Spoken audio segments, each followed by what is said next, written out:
Thank you, Mr. Mayor, councillors, ladies and gentlemen. My name is Robert Allen. I'm a psychologist, and I work independently in Chesterfield. My colleague Penny Smith-Lee-Chung works independently in Sheffield. I haven't prepared anything. Jason said just come along and talk, so that's what I'm going to do. About 18 months ago, I was listening to a Radio 4 programme, so that shows you how old I am. And it was about the problems that veterans were having coming back to the UK, having served in Iraq and Afghanistan, and the problems that they were having in accessing trauma therapy and having to wait 2, 3, 4 years to even get it. That made me quite angry, and I whistled off in a moment of sort of irritation letters or emails to British Legion, combat stress, etc. And then forgot about it, to be perfectly honest.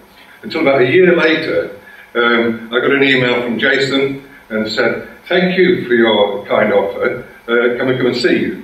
Which they did, because in that email I said not only that I was angry about it, but I was prepared to take on board some cases in the local community, pro bono, if that was going to help. Once we got talking, we had several meetings, it became quite apparent that that was just too big. If I took on all of the cases, I wouldn't be able to earn a living because it would be too many. So what we agreed to do was that we would form a trauma group and set it up initially in Mansfield and run it as a pilot project. Hopefully that we would then be able to spread it out, certainly in our area and probably, hopefully, ideally nationally. I raised this with several of my colleagues at meetings in Sheffield and dragged in my close colleague Penny to help, and Daz Musrup, who's also works in the Mansfield area. But needless to say, those people are experts in trauma, as I am. I deal solely with PTSD. That's all I specialise in. Other psychologists who deal with other areas, like child psychologists, relationship psychologists, all, without exception, put their names forward to help. Now, if I can just sort of paint a picture of what we're up against, I'd like you to use your imagination. All psychologists like people to use images, but I'm not going to ask you to think of dolphins and running water and stuff like that. What I'd like to do is just to imagine, I don't know, a 17, 18-year-old lad brought up in Mansfield, maybe no formal qualifications, perhaps no aspirations, no job, thinks maybe a bit bolshy as teenagers can be, thinks I've joined the military. So the military take them on. And one of the first things that the military do is almost destroy them psychologically. I see our police colleague there, if not that old, but if he was in the police service in the 50s and early 60s, that was the model that was used in the police service, Panalash. The first thing they used to do was destroy you psychologically, break you down. And then they start to make you realise that you don't think for yourself, you think as a group. In fact, you react on orders. You don't think for yourself, you act as a group. And then slowly, when you go through your initial training, they start to then build you up again and teach you pride in who you are, teach you loyalty, teach you, in fact, that you are somebody special, somebody better, in fact, than civilians. They teach you to react immediately, to think as a group, and to be proud of who you are and what the organisation you belong to. And then they teach you to kill.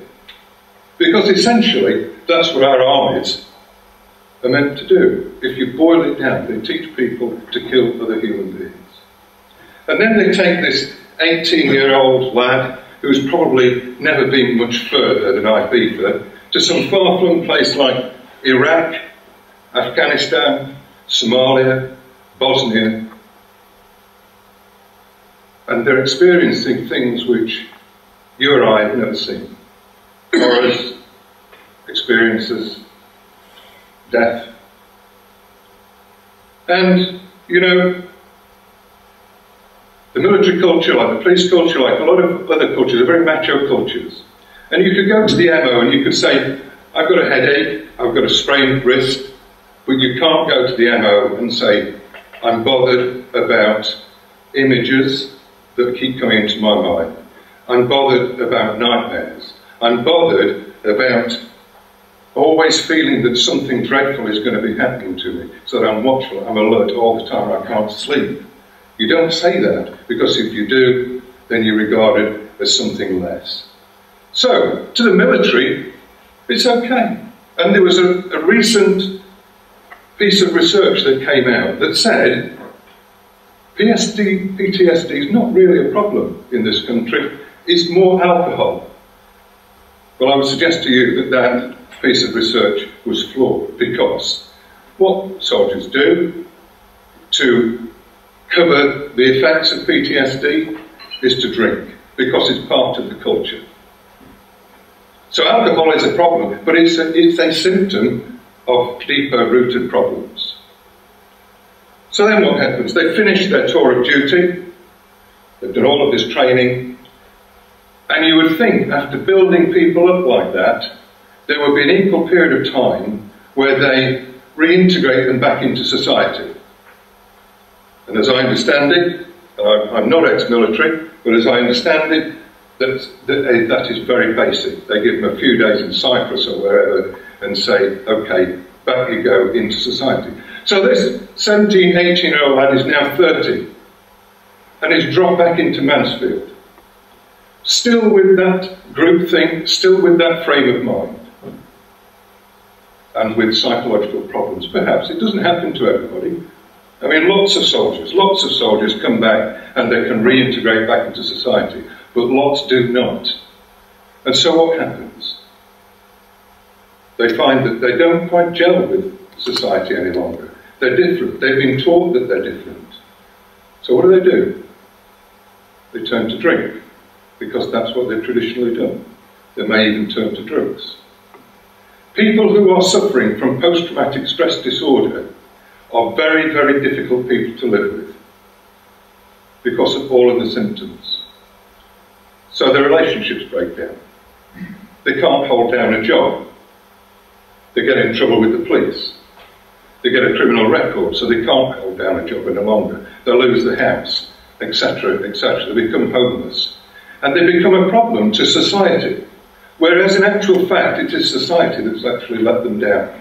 Not you in particular, but all of society. Because what should be happening is this, is that all that amount of training that goes in to make our soldiers who they are, an equal amount of training should be made to actually reintegrate them back into society.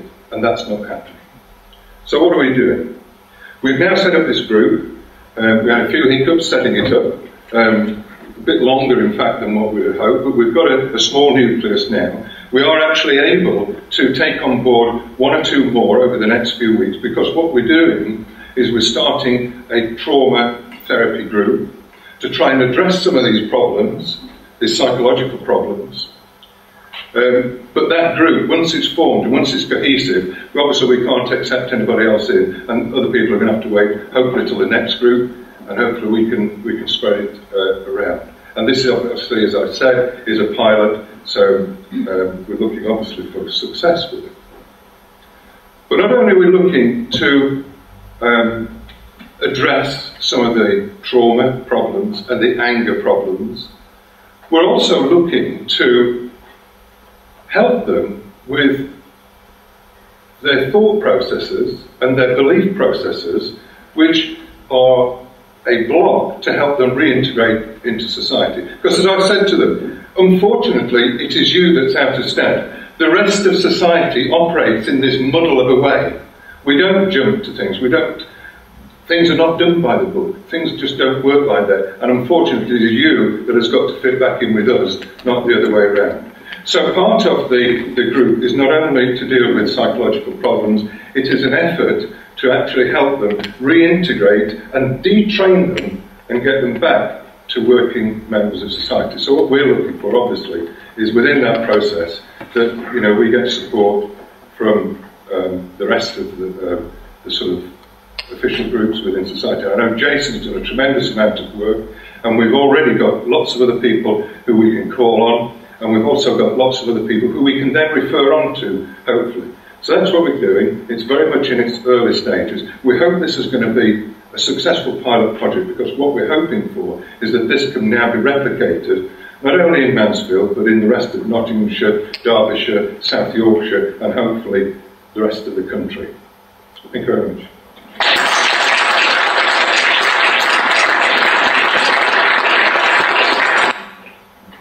Well, good afternoon everyone. I'm Jane Forster. I'm actually the Income Generation Officer for Housing Services. And I've been doing some work liaising with Jason and the Joint Forces Alliance over the past few months, and working in conjunction with another organisation. But I'll just go through what I've written down, and perhaps to give you a flavour of where we're going in housing and how we're trying to support the Joint Forces Alliance.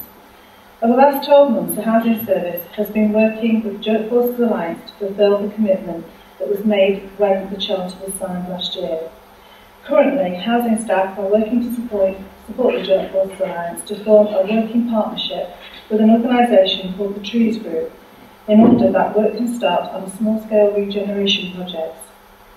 The Trees Group intend to work and support the Joint Forces Alliance to provide finance, training and expertise for these projects, and these projects are based around the small-scale regeneration of houses that will be upgraded to the Decent Home Standard, offering a range of skills training and personal development to the veterans who take part in the regeneration work.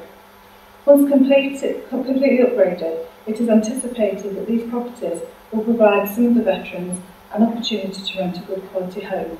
Because obviously, if you've got a good quality home, and it's one thing you've got to cross off your list and get on with your life.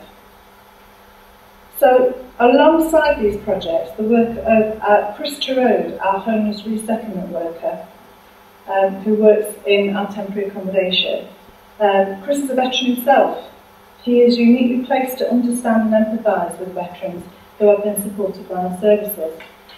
Through his role, Chris has supported several veterans through our service provision and onto independent living.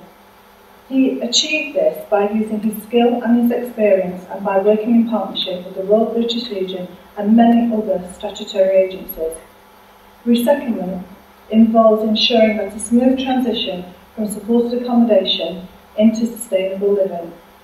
As we're all aware, moving home is considered to be one of the most stressful activities we can undertake.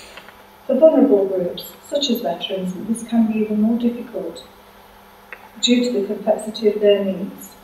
The skills and experience Chris has been able to apply to his role when working with veterans has helped them to achieve some independence. Everyone in the housing team is very proud of Chris and very humbled to be able to support in some small way our ex-servicemen and women when they return home to Mansfield. We are fully committed to continuing working with veterans now and in the future, and would also like to add that we would like to send our grateful thanks and admiration to those currently defending Great Britain and vulnerable people across the world, and in particular the current conflict in Afghanistan. Thank you.